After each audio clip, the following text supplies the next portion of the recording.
ये क्या कर रहे हो मेरे बाप की कब्र के साथ? मैं अपने पैसे वसूल करने आया हूँ यहाँ पे।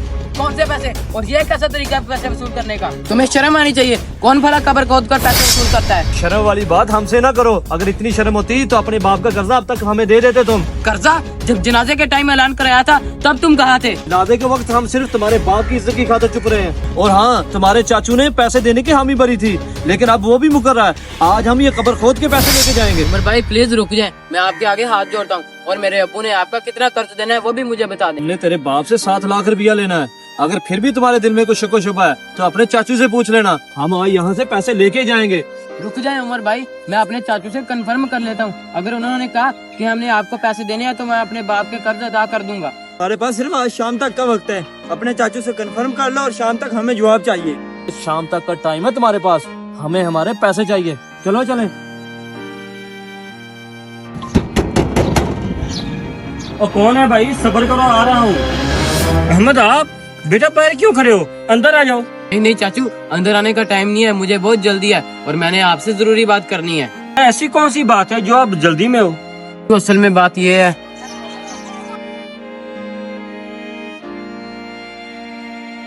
उमर ने ऐसी हरकत की है? यार उमर को तो मैं बहुत अच्छा इंसान समझता था। पैसे तो वाकई भाईजान ने उसके देने थे, मगर उसको ये हरकत नहीं करनी चाहिए थी। चाचू जी यही तो परेशानी वाली बात है। अब आप ही मेरे अब्बू की जगह पे हैं, तो आप ही बताएं अब क्या करना चाहिए। अहमद बेटा, मैं क्या कर सकता हूँ? मेरे तो अपने हालात सही नहीं है। मैंने पहले ही आपके अब्बू का 2 लाख का कर्जा अदा किया है। अभी मेरी गुंजाइश नहीं है। मेरे पास तो यही हल है कि जौन सा मेरा घर वाला प्लाट है ना, उसको बेच के उसका कर्ज अदा कर देता हूँ। बेटा, अगर आपने घर बेच दिया तो फिर आप रहोगे कहाँ? चाचू जान, मेरा अल्लाह वारिस है, मेरे अब्बू का कर्ज तो अदा होगा ना, मैं कहीं भी रह लूंगा। जान, मैं कल तक किसी प्रॉपर्टी डीलर को तलाश करके उसका कर्ज अदा कर देता हूँ। बेटा, आप अपना प्लाट किसी और को क्यों बेचोगे? जितने का प्लाट है इतनी मालियत का तो हमारा घर है। आप ऐसे करो, वो घर उसी को दे दो। चाचू, कल हम घर के कागजात दे आएंगे, आप मेरे साथ चलना। ठीक है बेटा। ये लो अहमद कागजात, और देख लो ये फैसला तुम सोच समझ के कर रहे हो ना। मेरे पास इसके अलावा कोई हल नहीं था। आपका बहुत बहुत शुक्रिया मेरी इमानत लौटाने का। मुझे वो गड़बड़ लग रही है। भाई कोई गड़बड़ वाली बात नहीं है, इस कर्जे की तस्दीक चाचू जान ने भी की है। अहमद, तुम्हें इन बातों का नहीं पता, तुम अभी बच्चे हो। अगर तुम्हारे चाचू ने तस्दीक कर दी है तो इसका मतलब ये नहीं कि वो हकीकत ही बयान कर रहे हैं। मुझे तो लगता है ये उनकी कुछ चाल है, वो तुम्हारे बाप की जमीन हथियाना चाहते हैं। और अगर वाकई उन्होंने पैसे लेने थे तो जनाजे वाले दिन बात क्यों नहीं की? सरदार वसीम भाई, अगर आपने मेरे चाचू के बारे में कुछ कहा तो वो मेरे अब्बू की जगह पे हैं। ठीक है, मैं चलता हूँ। मुझे तो इस मामले में कोई गड़बड़ लगती है। काला अली, उमर भाई का फोन। अस्सलाम वालेकुम उमर भाई। वालेकुम सलाम। हाँ अहमद, क्या किया हमारे कर्जे का? देता है या नहीं? फिर हमें कोई और रास्ता इख्तियार करना पड़ेगा। भाई आपका काम हो गया है, सुबह को आके अपने कर्जे के पैसे ले जाना। अच्छा, चलो ठीक है, अच्छी बात है। मिलते हैं सुबह फिर। लो उमर भाई, मेरे घर के कागजात। मैंने ये कागजात क्या करने हैं? मुझे भाई पैसे चाहिए। उमर भाई, इतनी जल्दी पैसों का इंतजाम नहीं हो सकता। जितने आपके पैसे हैं उससे ज्यादा मालियत का ये घर है। ठीक है हैदर भाई। ठीक है उमर भाई, आज से ये घर आपका हुआ। और रुको 1 मिनट।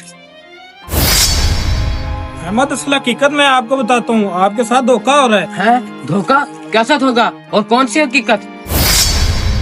देखा ना अहमद, मैंने तुम्हें पहले समझाया था, तुम्हारा ये चाचू और ये कर्जा लेने वाला दोनों आपस में मिले हुए हैं। ये क्या बकवास कर रहे हो? तुम मुझे और मेरे भतीजे को लड़ाना चाहते हो? सिंह भाई, मैंने आपको कल भी समझाया था कि मेरे चाचू के बारे में कुछ नहीं कहना। ये पता था तुम इस तरह यकीन नहीं करोगे। ये देखो सबूत। हैदर भाई, हमारा काम अच्छे से हो गया। सुबह जो भी माल आएगा ना, उसका 50-50 होगा। किसी को शक नहीं होना चाहिए और मेरा नाम तो बिल्कुल नहीं आना चाहिए। चाचू जान, मुझे आपसे ये उम्मीद नहीं थी। मैंने आपको अपने बाप की जगह पे समझा था। नहीं बेटा, मेरा यकीन करो, मैंने ऐसा कुछ नहीं किया। ये आदमी झूठ बोल रहा है। बस करो चाचू जान, सबूत आपके सामने है, बोलने को क्या रह गया? आपको जायदाद चाहिए नहीं ना, ये लो जायदाद। मुझे बहुत अफसोस हो रहा है। सच कहते हैं लोग, आज के जमाने में रिश्तों की कोई अहमियत, सिर्फ दौलत की अहमियत है। इसके बाद आपका और मेरा रिश्ता खत्म। मेरे लिए आप मर गए हो। अमर बेटा, तमाम दोस्तों से रिक्वेस्ट है कि हमारी वीडियो पूरी वॉच किया करें, और अगर वीडियो अच्छी लगे तो उसको लाइक और शेयर जरूर किया करें, और कमेंट सेक्शन में अपनी राय का इजहार जरूर किया करें। शुक्रिया।